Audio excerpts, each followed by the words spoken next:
Hi, I'm Vanessa from speakenglishwithvanessa.com.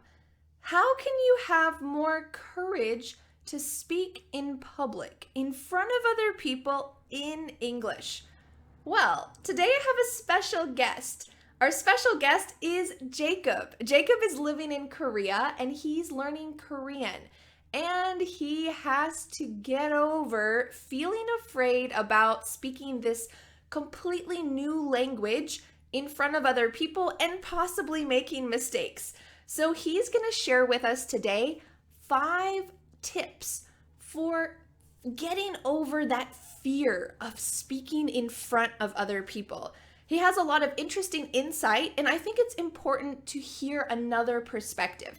It's good to hear what one person has to say, and you hear my perspective a lot, but I want to share with you what Jacob has to say and really learn from his experience, and hopefully you too will be able to speak in front of other people and feel more confident about it. Are you ready to meet Jacob? Let's go!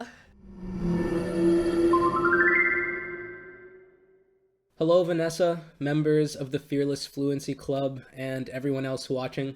My name is Jacob from jacobteacher.com, and today I'm going to talk to you about something very common that many people who are learning the English language struggle with, and that is the fear of approaching and conversing with native English speakers on a regular basis. When we're learning a new language, we spend a lot of time studying alone, and when it actually comes time to speak and interact with native speakers of that language in the real world, it can be very intimidating. Of course, we want to practice with native speakers. We want to use the language that we've been working so hard at in real conversations.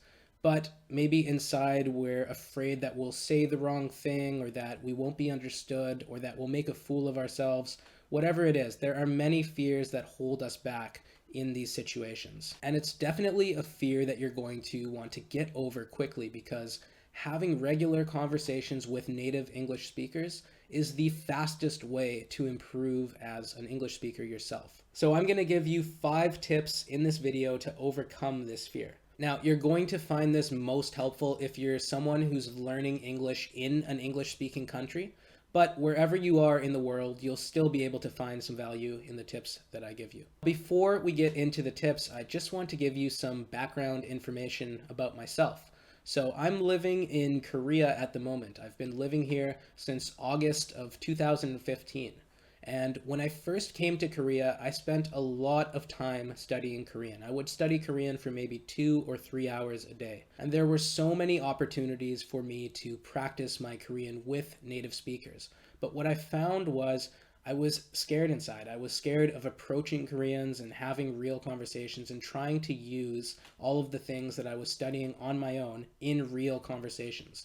And it was really preventing me from progressing as a Korean speaker. Now, eventually, with lots of hard work, I was able to overcome this fear, but it took a long time. And the 5 tips that I'm going to give you in this video are things that I learned during this time of my life. Okay, so let's just get right into it. My first tip for you is to remember that you have the perfect excuse, and that is that you're not a native speaker of English. So if you say something that's a little embarrassing or something that is accidentally a little inappropriate, native speakers are going to understand that English is not your first language. And most of the time, they're going to be a little more patient with you. They're going to make more of an effort to understand what it is you're saying. Too many people, when they're learning English, they worry that if they don't speak with perfect grammar, or if they don't pronounce their words perfectly, that English speakers aren't going to be able to understand them. And this is just not true, and it's very unfortunate because it prevents many people from having the conversations that they need to have to grow as an English speaker. So if you keep this in mind, if you remember that it's okay to screw up, that most of the time native English speakers are going to be very understanding and patient with you, and that English isn't your first language, so you're going to make mistakes, it can be a lot easier and it can feel a lot more comfortable approaching native English speakers. Now, I should say most of the time. Sometimes you're just going to have bad experiences speaking English. You're going to maybe have a conversation with someone who's not very patient with you, who's perhaps even being a little rude, and it's not going to feel very good. It can feel very discouraging. But the key is to not let these bad experiences, which you're going to have sometimes, affect how you approach your English conversations in the future. Now, this can be very difficult to do. A lot of the time when we have bad experiences with people, when someone is maybe a little rude to us, it can be very easy to take things personally and to feel like there's something wrong with you. But that's just not the case. In reality, the person you were talking to probably they're probably just in a bad mood. They probably have some things going on in their life that is making them behave in that way. So try as hard as you can not to take things personally. It's not that you're a terrible English speaker. It's not that you're a terrible person. Just let the bad experiences go. Try not to focus on them and keep moving forward. That's the most important thing that you can do. Tip number 3 is to get into the habit of asking yourself the following question.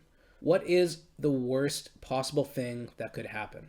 Now, I want you to imagine that you're in a coffee shop, let's say, and you see someone who you want to try and have an English conversation with. You want to practice your English, but you feel this fear inside of you and it's preventing you from going over and approaching that person. I want you to get into the habit of asking yourself in these moments, what is the worst possible thing that could happen? If I went and approached that person and had a conversation with them, what is the worst possible thing that could happen? And really, in almost every situation, the worst possible thing that could happen is that you feel a little embarrassed, that the conversation doesn't go so well and you just don't really feel good about it. The next question that you should ask yourself then is, if that did happen, if the worst possible thing did happen, could I deal with it? Could I be okay? And of course, the answer is yes. Of course, you can deal with a little bit of embarrassment. So if you're practicing asking yourself these questions, and if you really kind of realize that if the worst possible thing did happen, you'd still be okay, it's going to shrink that fear that you have inside of you. Okay, so let's imagine that you worked up the courage inside and you went to go speak with that native English speaker and practice your English. And let's imagine that the conversation went terribly. Let's imagine that the worst possible thing happened, that you made a total fool of yourself and that you feel very embarrassed now. What do you do? Well, my 4th tip for you, and this is probably the most important tip on this list, is to laugh at yourself. I want to share with you a story again from my personal life. My girlfriend is Korean and her English is not perfect. And I remember early in our relationship, at one point I had my arm around her and she was looking at my arm and I remember she said, "Oh my God, you have so much fur." And naturally I burst out laughing. It was very funny for me to hear. The Korean word for fur is 털, and it's used to refer to hair that's on animals as well as body hair that's on humans. So she was just directly translating from Korean to English. To a native English speaker, of course, though, in English, this sounds hilarious. It sounds so strange. And I explained why I was laughing to her, and once she understood, she started laughing a lot too. The point is that she makes mistakes like that all the time, and I make mistakes in Korean too all of the time. I regularly really make a fool of myself and say very silly sounding things. And this is going to happen to you. It's part of learning the language. It's a necessary part of learning the language. It's how you learn. So if you're able to laugh at yourself when you make these big mistakes and when you say something that sounds a little silly, you're going to have a much easier time. My last tip for you today is a very practical one. It's something that you can start using immediately if you live in an English-speaking country. And the last tip is to talk to people who have to talk to you. It can be very, very scary to approach strangers on the street, and many times people don't want to be approached on the street. But if you're living in an English-speaking country, then you have many opportunities throughout the day to practice your English with people whose job it is to talk to you. I'm talking about when you order coffee, or when you're ordering a meal at a restaurant, or even when you're shopping for clothes. All of these are perfect opportunities to really practice your English with native English speakers. And a lot of the time, the people who are working at these jobs, the people who are working at coffee shops or working at the mall, they're very bored. They've been working at their job for maybe 8 hours that day, and they'd be happy to talk to you a lot of the time. So you're probably doing them a favor by going over and trying to practice your English with them. So that is everything that I wanted to tell you today. I hope you found these tips helpful if you're someone who's struggling with the fear of approaching people and having the type of conversations that you really need to have in order to improve as an English speaker. My name is Jacob from jacobteacher.com, and I will send it back to you, Vanessa. Bye-bye. Thanks so much, Jacob, for sharing your personal experience, your girlfriend's experience, and this idea that we need to get over our fear of speaking in front of other people. It's certainly not an easy thing, but I think that you have shown it's possible. Even if you make mistakes, even when you make mistakes, smile, be nice to yourself, and keep going. Beautiful advice. Thanks so much, and I hope that you'll join us again in the future. Bye, everyone. See you later. The next step is to download my free ebook, 5 Steps to Becoming a Confident English Speaker. I want to help you master English and speak fluently. Feel free to subscribe so that you don't miss new English lessons. Thanks so much for learning with me. Bye!